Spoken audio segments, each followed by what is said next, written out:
Welcome to Hanging Out with Robert, that's me. This video contains things that I encounter throughout the day. If for some reason I complete a task and you would like to see the details, you can click on the link in the description area below. This video also contains tips and tricks that I learned throughout the years. I plan on leaving this video accessible for about 30 days. After that, you can view it through my Patreon account. Thank you very much for watching. Decided to make a quick pit stop. Found this place on Google Maps.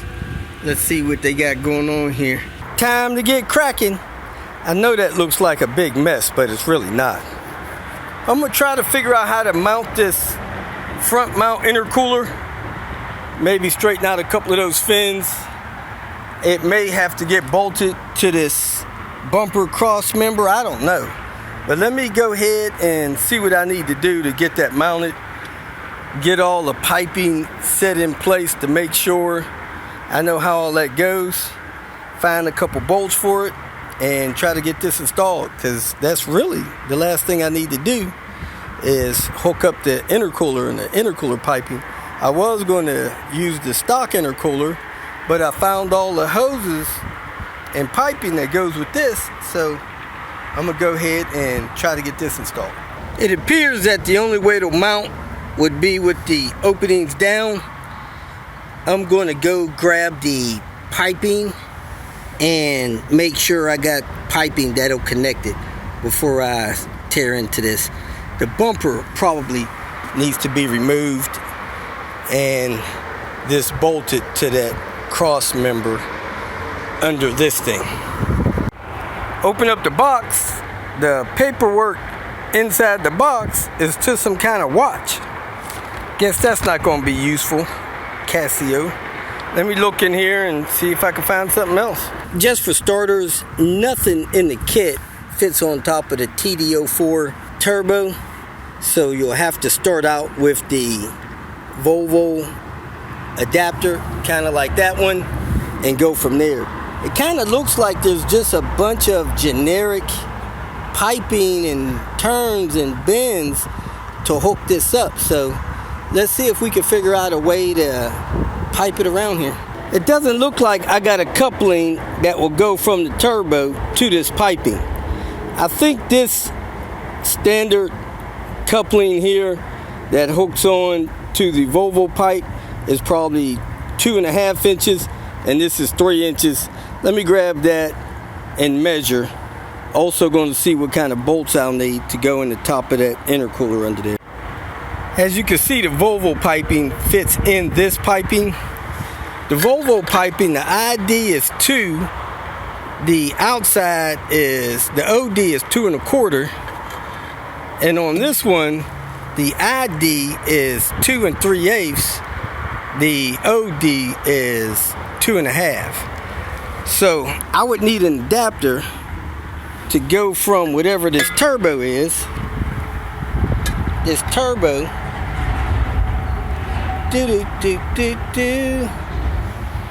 is, man, let me measure that. Well, I'm surprised. The top of the turbo is 2 OD, so this is 2 ID, and the top is 2 1/4 where it goes on to this piping. Of course, the ID here is 2 1/4, so it's not much difference. But I would need an adapter that goes from 2 ID to 2 1/2 ID. I don't have that here. Well, I don't think we got the budget for this. We don't have the piping adapters. This looks like some generic piping kit, but I don't have enough elbows and pipes and all this crazy stuff to make this work. Probably take a whole day, day and a half, excluding ordering new piping adapters to make all this work. So we're just going to abandon this and press on with putting this thing together with the stock piping and get this job done. Just noticed something on this distributor that kind of blows my mind. 1 is the furthest forward, 2 is next, 3 is next, 4 is next, 5 is all the way back. So 1, 2, 3, 4, 5. 1, 2, 3, 4, 5. 1, 2, 3, 4, 5. Just a zigzag. Then of course the wires are labeled in there. 1, 2, 3, 4, 5. Just to note, I would never put iridium plugs in my P80 Volvo. Iridium plugs are designed to last 100,000 miles with the proper application.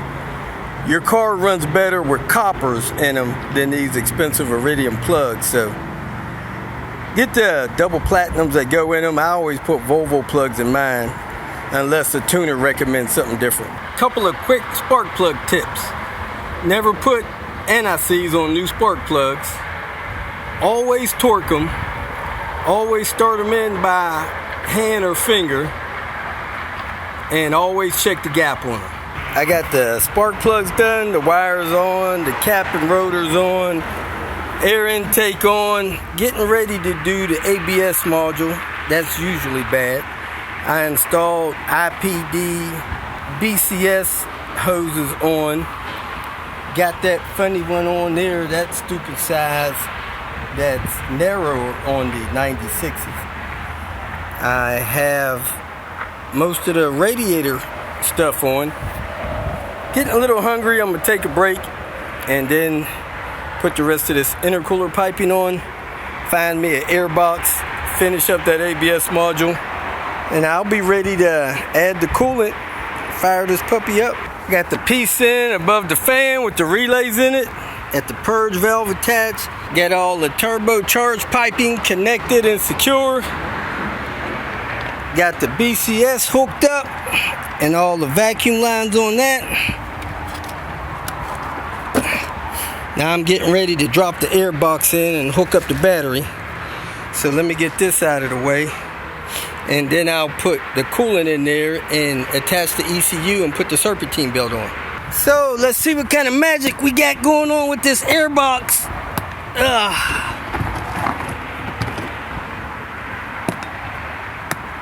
Ouch. Ah, how nice. Man, that's a motel and a half. But we got a K&N filter here, so we'll knock the dust off of that, get rid of all that stuff, and put this air box in. Yesterday, I ended this hard day's work not being able to get this serpentine belt on. I'm pretty sure I have another one in my car, so let me go get that one, put that on, then add the fluids in this thing. Here it is, folks. This belt made in the UK. For some reason it fits. Look like it's a 2012 manufacture date on it, but it absolutely has no cracks on it. So I'm gonna go ahead and put this on there. See how easy it is to get on. When I pull them side by side, this belt is about 1/4 of an inch more space from thumb to thumb. That belt went on in seconds with a lot of slack in it. I don't get why these other belts are not fitting. They got the same number on them, they just don't fit. They're being made shorter. Looks like the manufacture date is September 20th, 2021. It's just too short. I have the tension off the belt. You can see how far the pinhole is. So that thing moved back that far, about a 1/2 inch or so. Now I'm gonna put the ECU compartment in and drop the ECU in, then fill it up with coolant. I already got the ABS module replaced. And the cap is shattered. So I think I got another cap in the car. I gotta find that, put that on there. And the ECU vent breather tube is destroyed. I have a new one of those in the car. I'll go get that as well. I have 1.5 gallons of coolant in there. The oil, I know I got at least 5 quarts, but I forgot to bring my oil dipstick. I'm gonna check, see if this other car has one. If so, I'm gonna check the oil with that. I'm ready to hook up the battery since I got the ECU in, and I'm going to go ahead and make sure the throttle is closed, and then I'm gonna crank this thing until my low oil pressure light goes out, because that'll protect the turbo. You just don't want to fire a car up with a new turbo or a car that's been sitting for a long time, because that'll make that turbo run with no oil in there and destroy it. Nobody wants to destroy a new turbo. I have my coil unplugged so I don't have any spark. Fuel pump relay unplugged so I don't have any fuel. I wanted to come over here, make sure my throttle was closed.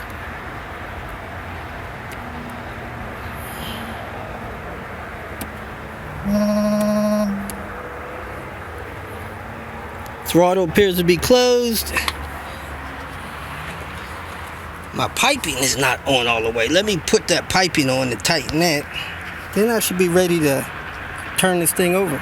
I still have nothing leaking or wet on the bottom, so I should be good to go. Glad this radiator's not leaking. Good Lord, I was worried about that. Keys in the ignition. Car's in neutral. Parking brake on and appears to work. So you want to crank this 30 seconds at a time until your low oil pressure light goes out. See it there? That's low oil pressure. Crank it till that goes out. That lets you know you got oil pressure in your turbo.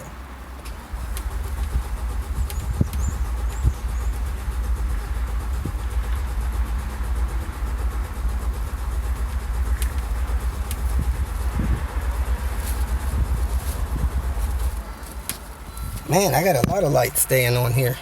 Wonder if that's normal. Shut it off, let it cool down for about 30 seconds or so, and then hit it again.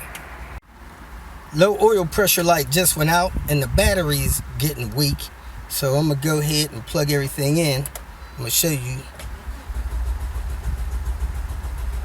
3, 4, 5. Okay, come on, low oil pressure. Dang it. Didn't go out that time. Let me hook up my jump box. Jump box at 77%. See if we can get this low oil pressure light out. There it is. Now I'm gonna hook everything up, fire it up. Low pressure light, still out. It's cranking like it doesn't have any compression, so I hope this thing starts. Let's check it out. Fire it up. Let me go disconnect my jump box. Forgot to go look for a dipstick. Let me go do that. Check under the car, make sure we don't have nothing leaking. Still looks dry as a bone. Woo-hoo! I'm pretty sure the owner told me he put oil in this engine. I see a little bit in the cams, but I'm not getting none on the dipstick. Not a drop. That dipstick is pulling up dirt. So I'm a little bit concerned as to whether or not we got oil in this engine. Now I know the car is up on jack stands, but we should still be getting a reading. And I keep getting dirt on this dipstick. So I'm gonna pull this dipstick out and see what all's on the bottom of it. The dipstick tube, that is, I'm gonna remove it from the pan. Hopefully there ain't a bunch of junk in it. The owner said he put oil in it. I pulled the dipstick tube out, stuck the dipstick in there, bunch of oil in there. So probably just leaning the way it is, I can't register. So I'm gonna fire it back up, let it run a little while, and see how things go out. I might even run it through the gears. I'm gonna let it warm up some first. Little bit of smoke burning off the turbo area. So anything that spilled on that turbo or exhaust is burning off. Temp is already up to 202 after about 10 minutes of idling. Wasted about 14 cents worth of gas. Charging system looks good. Ignition system looks good. I'm gonna listen for the fans to kick on and kick off. When that happens, I'm gonna run it through the gears. Whoop whoop! Got gears, baby. That extra pedal down there. Whoop whoop! Then I'm gonna put the rest of this stuff back together when I check for leaks. Idle's looking really good, but I'm holding steady at about 206 degrees. I want that thing to go up 216 so I can check the fans, but maybe that's as warm as it's gonna get with the hood open. Just looked under the car again with the wheels rolling. Got a coolant leak back there somewhere by that turbo, so I need to check that out, see what it is. Found my coolant leak. The turbo supply line on the crossover pipe wasn't tight. So I repositioned that clamp so it can be replaced and tightened it up. You can get it from under the car now instead of from on top. So now I'm going to start it up again, make sure I get a low coolant light because coolant's low, and then make sure I don't have a coolant leak. And I do have a coolant low light, which is good, and my temp is about 170. I'm gonna put some more coolant in there. Should be good to go. I'm gonna let it idle until it ticking stops. I got the coolant level full, cap still off because when I took the cap off, it fell apart. Now I really need to go find that other cap. So let me put this cap on there best I can, shut this engine off so I don't get boil over when I shut the engine off, and put this timing belt cover on. Everything in there seems to be running smooth. I lowered the hood, it's at 215. Maybe it'll hit 216, cut the fan on. I don't hear the fan. Let me go take a look. See if this gets up to 218. Oh, 218. Fan should be going, but I don't hear it. Let me go see what's wrong. Right as I was going out there, it kicked on. As you can see, it came down to 204, so we're good to go on the fan. Crap, look like I got another leak up here by the reservoir. Let me go see what's going on there. Yeah, this cap is leaking. I need to shut this down.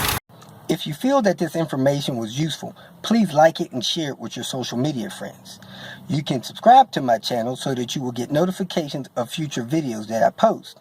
You can follow me on Twitter, and if you need to contact me directly, please visit my website. And if you have any questions, leave them below, and someone or myself will reply to them. Again, thank you very much for watching.